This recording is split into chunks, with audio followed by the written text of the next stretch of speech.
हाँ जी मित्रों, मैं गबलू और ये वाली न्यूज वीडियो एक डेडिकेटेड न्यूज के ऊपर होने वाली है यार। UK07 Reddit related. ऑल्सो ये टॉपिक भाई काफी ज्यादा सेंसिटिव एंड इमोशनल भी है। आप लोग को पता होगा अराउंड 1 साल हो गए हैं, 8 महीने तो आराम से हो गए हैं भाई। UK07 रेडिट अपने चैनल के ऊपर में अपने सोशल मीडिया पर कोई भी अपडेट नहीं दे रहे थे कि वो अचानक से कहाँ वैनिश हो गए। UK07 रेडिट एक ऐसे पर्सन थे भाई जो कि डेली वीडियोस अपलोड किया करते थे। इतना ही नहीं, वो अपने इंस्टाग्राम पर भी रेगुलरली पोस्ट करते थे। तो जैसे ही वो अचानक से गायब हुए, लोग भाई अचानक से शॉक ही हो गए कि भाई इस बंदे को हुआ क्या कि अचानक से गायब ही हो गया। ऑल्सो हमें पता लगा कि जो UK07 राइडर हैं वो अभी 2 ही दिन पहले अपने इंस्टाग्राम पे एक स्टोरी डाले थे जहां पर भाई उन्होंने पूरी ही चीज का कॉन्टेक्स्ट दिया कि उनके घर में ही कुछ लोग हैं जो उनको काफी ज्यादा परेशान कर रहे हैं, टॉर्चर कर रहे हैं। लिटरली भाई उन्होंने ऐसे वर्ड्स का यूज किया था कि मेरी हालत ऐसी हो गई है कि भाई मैं सिर्फ इतना ही नहीं भाई, उन्होंने ये भी बोला था कि कुछ लोग यार मेरे ऊपर पुलिस केस वगैरह भी कर रहे हैं, मेरे को इमोशनली बहुत ज्यादा टॉर्चर कर रहे हैं, मेरा सारा कुछ छीन लिए ये लोग। जब हम उनका स्टोरी देखे थे लिटरली मैं तो यार शॉक हो गया था कि ऐसा कौन ही हो सकता है एंड घर में ऐसा कौन हो सकता है भाई जो ऐसी सारी चीजें कर सके। लेकिन UK07 राइडर की अभी यार कुछ ही मिनट्स पहले हमें उनके यूट्यूब चैनल के ऊपर में एक वीडियो देखने को मिली है जो वीडियो अराउंड 2 घंटे के आसपास की है। बेसिकली उन्होंने उस वीडियो के अंदर ये रिवील किया कि वो जिस घर वालों के बारे में बात कर रहे थे वो अपने मम्मी पापा के ही बारे में बात कर रहे थे।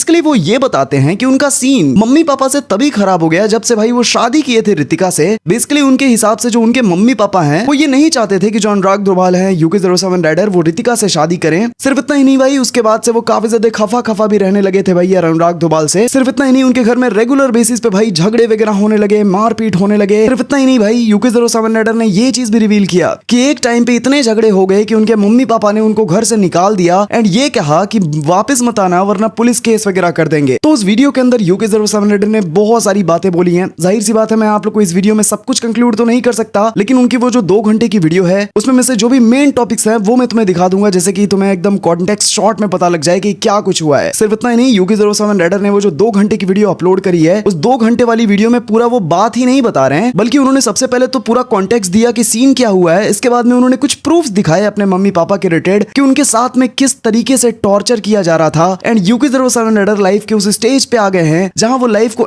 करना चाहते हैं भाई। तो मैं आप लोग को उनकी वो 2 घंटे की वीडियो की एक मर्ज क्लिप्स दिखाता हूं जो कि इंपॉर्टेंट है, जो कि आप लोग ये क्लिप्स देखोगे तो आपको पूरा कॉन्टेक्स्ट समझ आ जाएगा। मैं शादी में I really wanted to be happy. मैंने कहा यार मम्मा मुझे हमेशा आपके साथ रहना, मैं इतना ट्रैवल कर लिया, सब कुछ कर लिया, I really want to be with you. I guess उन्हें लगा आई डोंट नो क्या चाहिए, मुझे नहीं पता उन्हें क्या चाहिए। मैं पूछता था, मैंने कहा दिक्कत क्या? बोला दिक्कत तेरे से है क्योंकि तू चिल्लाता है, तू लड़ता है हमसे। मुझे केवल दिक्कत ये थी कि अगर मैं आपके लिए लॉयल हूँ, अगर मैं आपके लिए स्टैंड ले रहा हूँ, सो आई डोंट नो क्यों आप मेरी एक खुशी के लिए एक चीज़ नहीं। मेरे माँ बाप है, आई नो बहुत सारी चीज़ें करी उन लोगों ने। मैंने बोला ना भाई माँ बाप सही भी होते हैं और गलत भी होते हैं। खैर 1 तारीख को उन्होंने घर में नहीं आने दिया। मैंने कैसे भी करके 1 हफ्ता 1.5 हफ्ता निकाला। मैंने कहा आप फ़ोन करेंगे, नहीं फ़ोन आए। रितिका को मैंने पहले ही बता दिया था, मैंने कहा देख रितिका ऐसे बहुत ज़्यादा दिक्कतें हो रही है घर पे करके कि देख मैं तेरे को पहले ही बता रहा हूँ कि मैंने कहा दिन तू ये मत बोलियो। 27 तारीख को मैंने उसे कॉल करके बता दिया था। मैं उससे 1 दिन पहले भी गया था, नहीं हो पाई मत। उसने रितिका ने बोला बाबू मैं तुम्हारे साथ हमेशा खड़ी रहूंगी, मैं खड़ी रहूंगी, बट मैं बताता हूँ इस दुनिया में कोई तुम्हारा अपना नहीं होता, कोई अपना नहीं होता। इसलिए ज़रूरत से ज़्यादा भरोसा मत करना, ना भाई बहन दोस्त माँ बाप भी। सो आई गेस तुम अच्छी औलाद तब तक ही हो जब तक तुम उनका कहना मान रहे हो। मतलब जैसा वो बोले, जैसा अगर तुम वैसा कर दो तो तुम अच्छी औलाद हो। शायद कलमिंग एक अच्छी औलाद बनता है, मैं नहीं बन पाया। I lost everything, I lost my parents. मैं धरती पे सबसे ज़्यादा प्यार अपने माँ बाप से करता था, स्पेशली मम्मी। मैं आपसे बहुत प्यार करता था मम्मा, बहुत। मैं आपसे ज़्यादा प्यार किसी से नहीं करता था मम्मा। चलो रितिका को मैं 7 या 8 तारीख को घर निकल गया। मैं कभी लड़ने नहीं गया था अगर they really wanted to push me down to that level कि इसे हरा देंगे। मैं आपसे कभी जीतना चाहता नहीं था। आई लॉस्ट इट, मैं हार गया। मैं बहुत झगड़ा हुआ घर पे, तो मैंने पॉइंट पे लड़ा। मैंने कहा मम्मा आप रिश्ता मांगने गए थे वहाँ पर उस लड़की को, मम्मा ने मना कर दिया कि तू ये किचन में नहीं करेगी, तेरा कोई हक नहीं, तू जाए से लेकर के फ्लैट पे जा और ब्ला ब्ला ब्ला ब्ला।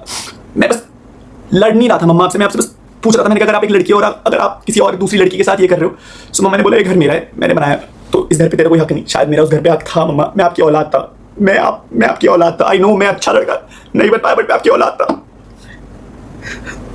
चीज़ें हुई 7 तारीख को, 7 या 8 तारीख घर वालों ने मना कर दिया कि भाई नहीं, तुम इस घर में एंट्री नहीं ले सकते। मामा जी और को फ़ोन करा, मम्मी ने मामा जी और को फ़ोन करा। कल हमने बहुत धमकी दी कि सोशल मीडिया पे डाल दूंगा भाई, तेरे को एक्सपोज कर दूंगा, तेरे को दिखा दूंगा लोगों के सामने। मैं कुछ भी बोलूंगा तो वो सच हो जाएगा। भाई आई रियली डोंट वांटेड कि मेरा भाई मुझे ऐसी धमकी दिया, मुझे ऐसे पॉइंट पे लेवरेज यूज हुई चीज़ें, नॉट बैड। बट उसके बाद फिर I went to the flat. मैं रो रहा था लिटरली, बट मैं उस लड़की के साथ करता। मैंने कहा तू टेंशन मत लियो, सब सही हो जाएगा। आई गेस मेरी किस्मत बहुत I really don't know what happened with me with everything, सब चीज़ों को लेकर। पैसा बहुत कमा रहा था मैं, पैसा I was getting brand deals, I was getting everything, बहुत पैसा कमाया, बहुत सारी चीज़ें, but at the end of the day I guess पैसा खुशी नहीं दे सकता, और एट लास्ट पैसा सारी खुशी छीन भी लेता है। सो आई डोंट नो, मुझे लगता है कहीं ना कहीं लोगों को एक्सपेक्टेशन थी कि मैं जो मतलब मैं बस उन लोगों की खुशियाँ ही पूरी करता हूँ, अपनी खुशी के बारे में ना सोचूं। मैंने अपनी खुशी चूज करी। I got thrown out from the house, मेरे रितिका को लेकर के एक वही वाले पुराने फ्लैट में गया, बट मुझे वहाँ नहीं रख सकता था, तो मैं नई फ्लैट में लेकर के गया। हम लोगों ने फ्लैट शिफ्ट करा। मैंने झूठ बोले ब्लॉग में कि मम्मी पापा ऊपर जा चुके हैं, क्योंकि कलम ने मुझे बोला था कि भाई तू ब्लॉग में ऐसा बोलियो कि मम्मी पापा के साथ ऊपर शिफ्ट हो गई, मम्मी के साथ ब्लॉग भी मत करियो और घर पे मत आइयो। फिर उसके बाद कलम ने धमकी दी कि भाई अगर तू घर आएगा तो फिर मैं तेरे को सोशल मीडिया पे एक्सपोज कर दूंगा, ये कर दूंगा, वो कर दूंगा, and everything went bad. I guess मैं कभी मैं नहीं डरता था भाई तेरे से, बट मेरे को था कि अगर मैं घर में जाऊँगा फिर लड़ाई होंगी। आई बैक आउट, मैं कभी घर नहीं गया। Ritika was there with me, and at that point of time I feel like कि भाई मेरी दुनिया कंप्लीट हो गई। बट मेरी खुशियों में ना किस्मत खराब थी स्टार्टिंग से, ना माँ बाप का प्यार मिला, ना भाई का प्यार मिला, और ना ही बीवी का प्यार मिला। गर्लफ्रेंड का प्यार तो मिला था मुझे डेफिनेटली, मुझे नहीं पता मेरे साथ क्यों, आई डोंट नो मैं क्यों हुआ मेरे साथ, बट अब हो गया तो हो गया। सो आई गेस लास्ट पॉइंट था बताने का। और आज की डेट में सिचुएशन इतनी वर्स्ट आ गई कि I am not able to handle this. मेरे घर वाले मुझसे बात नहीं कर रहे हैं उस लड़की के लिए, जिस लड़की के लिए मैंने उन्हें छोड़ा नहीं था। मैंने उनकी इज्जत करके, उन्होंने बोला था कि भाई घर पे मत आइए, अगर कुछ भी खराब हो गया पापा की तेरे ऊपर आएगी। मैंने कहा यार अपने बाप को कौन मरता हुआ देखना चले जाता है। मैंने खुद को मार दिया अंदर से। उस दिन मैं सोफे में बैठ के गिड़गिड़ा रहा था, मौसी वहां पर थी, मैं गिड़गिड़ा रहा था। मैंने कहा मम्मी कुछ भी करना बस अपने से अलग मत करना। झेला बहुत करने की भी कोशिश करी, ट्राई करा। मम्मी के लिए जो मैं साड़ी लेकर के आया था उसका पल्लू मैंने पंखे पे लटकाया था, और मैंने कोशिश करी, पर मेरे को नहीं आई हिम्मत। मैंने कहा यार मैं मर जाऊंगा तो मेरे माँ बाप कैसे जिएंगे। बट मैं उनके लिए ऑलरेडी मर चुका था उस दिन, और वो जी रहे थे। बाबू मैं तुमसे बहुत प्यार करता था, मैंने तुम्हारे लिए सारी चीजें करी।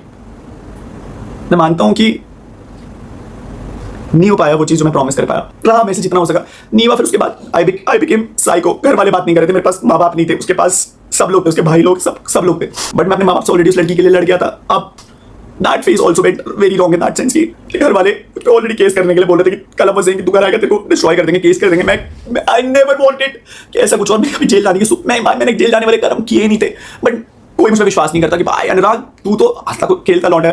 मैंने जितनी चीजें सही, आई गेस मेरी एक लिमिट हो गई थी, उसके बाद मैं नहीं सह पाया। किस्मत इतनी खराब, साला जिस पे भरोसा किया वो भरोसा तोड़ करके चला गया। आई डोंट नो, बहुत सारे लोग डिसअपॉइंट होंगे कि भाई ये वही लड़का है जिसने हंसते खेलते शुरू करा था। 5 दिन हो गए नहीं खाया। I started taking a lot of bad things. मैं क्या करता यार, मेरे पास कुछ था ही नहीं करने के लिए, but I just wanted to eliminate this. मैं एलिमिनेट करना चाहता था ये फीलिंग कि भाई ये फीलिंग ना एलिमिनेट हो जाए और मुझे ये इस चीज़ से छुटकारा मिल जाए, बट मेरे दिल में ना वो हमेशा ही नेगेटिव खालीपना रहता था। तो चलो यार, इस वाली वीडियो के लिए मेरे पास अभी तक कितनी न्यूज़ थी। आगे UK07 राइडर या और भी कुछ अपडेट्स वगैरह आएंगे तो मैं आप लोग को नेक्स्ट वीडियो में बता दूंगा। Peace out. तो देखो भाई, मैं तो ये बोलूँगा कि एक तरफ की स्टोरी सुन के हम पूरी स्टोरी को जज नहीं कर सकते। हमें दोनों तरफ से स्टोरी सुनना पड़ेगा। हमें इसकी भी स्टोरी सुननी पड़ेगी और इको7 राइडर का भाई की भी स्टोरी सुननी पड़ेगी। हम एक की स्टोरी सुन के पूरा मामला डिसमिस नहीं कर सकते कि सारी गलती उसकी फैमिली की, उसकी मम्मी की है।